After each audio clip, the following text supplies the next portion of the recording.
terapi ya secara tasawuf pengobatan. Al-ilajus sufiyu lis sufiyatil ismiyati, terapi tasawuf para sufi Islam. Kita bahas satu persatu karena perkara terapis ini panjang biasanya. Bab 1 aja dulu. Kalau udah dasar biasanya Landung mengaji itu pasti larinya nanti ke pengobatan, ya ujungnya ke terapis. Adon kaberupe. Sudah. Menunggu sebentar. Ya. Langsung saja masuk.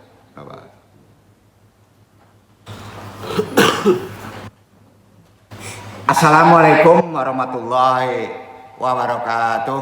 Waalaikumsalam.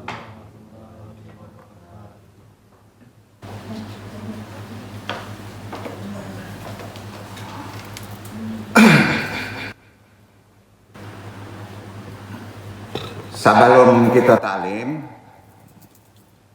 sama-sama kita amalkan, kita kuaan kembali zikir kita, istighfar, tentunya selawat hanya ditujukan kepada Allah harian saja.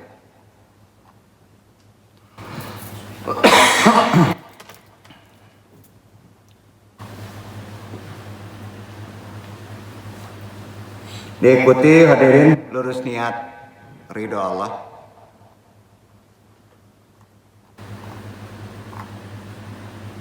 Ashhadu alla ilaha illallah wa ashhadu anna Muhammadur Rasulullah. Salawat umi. Allahumma sholli ala sayyidina Muhammadin nabi ummi wa alihi wa sahbihi wa sallim. Istighfar. Astaghfirullahaladzim. Astaghfirullahaladzim. Astaghfirullahaladzim. Doa ma'rifat.